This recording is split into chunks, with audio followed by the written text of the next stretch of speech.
Yun. Ito na yung itsura nating talong. So may ano na, 1, 2, 3, 4, 5, 6, 7 leaves yung pang maliit. Yan. Dito banda yan sa baba. So medyo nakikita na natin yung progress. Yun oh. Yung mga talong natin. Hanggang doon sa dulo. So punta tayo doon sa taas. Pinakauna. Ito. Makikita na yung rows nya. So linis lang yung kulang. Kaya hindi natin maiwasan yung mga insekto, may mga butas-butas. Ito agri-farmers. Yan. Ito lang tayo sa baba. Ito yung itsura. Hanggang doon sa taas. So makikita nyo, may makikita na sa every rows. So biglang nag-improve yung ating talong Calixto F1. Ano to agri-farmers? Pangalawang abono na to. So yun, yung Tropicot at saka hinalo natin yung 1:1 sila ni 4600 urea. Ito na yung kalabasan niya. So yung pangatlong abono siguro Unique 60 na tayo para pag ready kasi lalabas na itong Y niya next week. So pang third week na niya ito mula nang nalipat tanim hanggang doon. So doon banda mahina-hina yung improvement doon kasi nga maraming bato, pero okay pa rin kasi tumubo pa rin. So mula dito hanggang doon sa dulo hanggang sa likod niyan nilinisan natin at na-transplantan natin ng mga 5 rows doon, saka dyan sa baba yung may santol na yan hanggang dyan. So yun lang naman ma-update natin sa ating talong. Ganito lang kasimple agri-farmers, hindi na kailangan ng plastic mulch kasi dagdag gastos lang. Yun lang talaga, laborious kasi every rows kailangan mo linisan. Kung ganito pa naman ka tarik yung area mo, so medyo risky, pero okay lang kasi libre to dito since kasama natin yung isa sa may-ari dito, naging partners natin. So abang-abangan nyo, meron tayong mga uploads dito na ang palaya din. So nag-plat na kami doon pang trial kung okay ba. Tsaka watermelon, mga October siguro production tayo ng watermelon pang December natin. So ito nasa likod lang ito ng bahay namin, hindi kalayuan, siguro mga 1.5 or 2 minutes yung paglalakad. Ito na, may mga ano pa rin may cutter, pero nakaspray na tayo niyan. Sana tuloy-tuloy hanggang mamulaklak na ito. So update ko rin kayo sa tilapia namin dito. So ito na, ganito na sila kalaki, 23 inches na. Yun, tilapia yan lahat.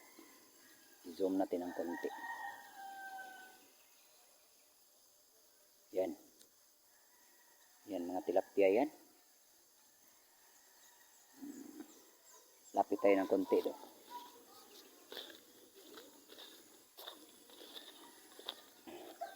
Lalapit sila dito kasi akala nila pagkain ba, no? So yan yun sila. Ayan. Yan sila. Marami-rami na yan. Yun. Yan, lumapit talaga sila, no? Hingi sila ng pagkain. Yan. So yung partner natin yung magpakain yan mamaya.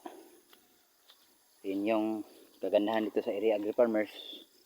Marami tayong masosource ng income. Pwede tayo mag-production ng ganito, tilapia, tsaka hito. Marami to hanggang dun. At saka yung lupa, meron ding mangga. Pwede rin yung mangga, pero hindi pa ngayon. Hindi pa season. Oh, lumalapit na yung isda oh. Ayan oh. Nandiyan na sila. Lapit na. Malaki-laki na sila. So mga 2.5 inch. Yung iba may 3 inches. Ito yung ginamit natin ngayon kasi maraming aphids. So gamit tayo ng kartap. Rampage. Yung ating fungicide ay pang maintenance. Ito lang. Fortuna Blue. Tsaka ito, Brodan. Hindi pa rin mawala si Brodan. At meron din tayong lanit. Ito. So sila lang muna yung ating isa-cycle. At since maliit pa yung tanim natin, ito lang ginamit natin. Sprayer.